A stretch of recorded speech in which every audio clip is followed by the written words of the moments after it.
अस्सलाम वालेकुम। जीअं त राति मूं व्लॉग ठाहियो कल्ह अॼु सुबुह जो उहो जेको व्लॉग हुयो त मां हुन में ॿुधायो त मां लारकाणे आयो आहियां। सो अॼु पंहिंजे ॻोठ बंगुलदरे में मौजूदु आहियां जिते मुंहिंजो दोस्त मुंहिंजो क्लास फेलो एक्स जज अकील अहमद भुट्टो साहब सां मुलाक़ात थी वई ऐं हींअर मूंसां गॾु वेठो आहे। काफ़ी अरसे खां पोइ असांजी मुलाक़ात थी आहे। असीं हिक ॿिए सां हाल अहवाल कयूं पिया। वॾी महिरबानी मुश्ताक। यकीन कर जॾहिं तूं मिलंदो आहे त बेख़ुदीअ में बि असांजूं यादूं नंढपण जे तरफ़ माइल थी वेंदियूं आहिनि ऐं उते ई पाण खे महसूसु कंदा आहियूं त जीअं कचे पेरे में गॾु पढ़ंदा हुआसीं, गॾु घुमंदा हुआसीं ऐं हिकिड़ो लाशौरी तौर ते जेके दोस्ती जा सिलसिला हूंदा ॾाढा पाइदार हूंदा। ऐं बहरहाल इहे ज़िंदगी जा रुख आहिनि। नंढे खां वॾो बि थियणो आहे, वॾे खां वरी पोइ वॾो थी करे अञा ज़िम्मेवारियुनि जो जेको आहे सो पहाड़ पंहिंजे कुल्हनि ते खणणा पवंदा आहिनि। उन खां पोइ दुनिया जी गहमा गहमियूं में माण्हू महू थो थी वञे ऐं ज़ाहिर आहे जॾहिं नंढपण जा दोस्त मिलनि था त हिकिड़ी ॼण ऑक्सीजन इंसान जे अंदरि पैदा थी वञे ऐं हिकिड़ो सुठो माहौल जुड़ी थो वञे मन में ऐं हिकिड़ो माना इत्मीनान फ़िज़ा क़ाइमु थी पवे।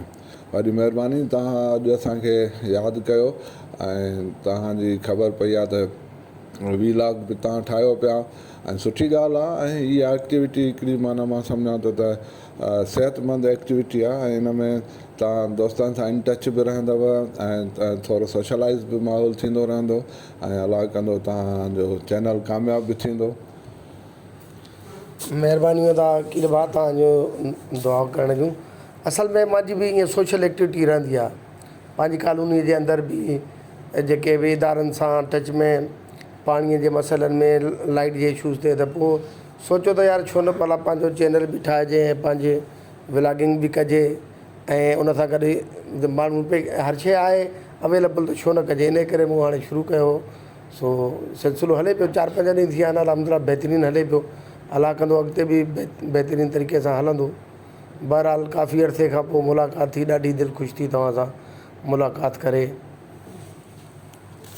यकीनन मुश्ताक असांजूं बि इहे ई अहसासात आहिनि त असांखे बि तमामु बेहद ख़ुशी आहे ऐं मां तव्हांजे नाज़रीन खे थोरो पंहिंजो तारीफ़ ॾींदो हलां। मुंहिंजो नालो अकील अहमद भुट्टो आहे ऐं मुंहिंजो असुलु तालुक़ु बंगुलदरे सां आहे ऐं मुश्ताक मुंहिंजो नंढपण जो कचे पहिरें जो दोस्त आहे। उन खां पोइ असीं शिफ्ट थी वियासीं बाबा साईं जो एग्रीकल्चर में जॉब हूंदी ॾोकिरीअ ऐं ॾोकिरीअ मां जेको आहे सो कुझु तालीम उते पढ़ीसूं। वरी पोइ उतां लाड़काणे आयासीं, लाड़काणे मां पायलट स्कूल मां मैट्रिक करे वरी उन खां पोइ डिग्री कॉलेज लाड़काणे मां इंटर करे सिंध यूनिवर्सिटीअ मां MSc फिज़िक्स करे उन खां पोइ वरी वकालत जी डिग्री वठी वरी वकालत में आयासीं। पोइ थोरो जुडिशरी साइड ॾे बि वियासीं ऐं जुडिशरीअ खे बि थोरो इंजॉय करे वरी साॻियो ई वकालत में आयासीं। वकालत में जेको आहे सो रहण सां गॾु सियासी समाजी जेको आहे सो एक्टिविटीज़ बि रहियूं असांजूं।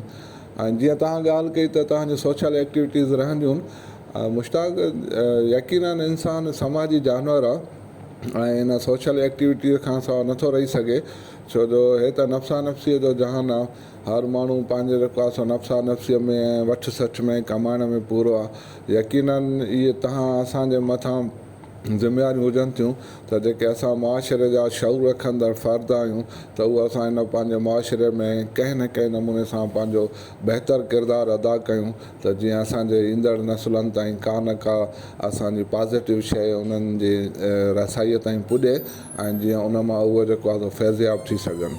ऐं मुंहिंजी त माना हर जनरेशन जे नौजवान खे इहा ई सलाह हूंदी त जेतिरो माण्हू सोशल थींदो ओतिरो ई जेको आहे सो ज़हनी तौर ते रिलैक्स रहंदो छो जो तव्हां विदाउट सोशलिटी त तव्हां जेको आहे न रिलैक्स नथा रही सघो, तव्हां डिप्रेशन में हलिया वेंदो, डिप्रेस थी वेंदो ऐं उन में पोइ अकेलापो इंसानु शिकार बणिजी थो वञे।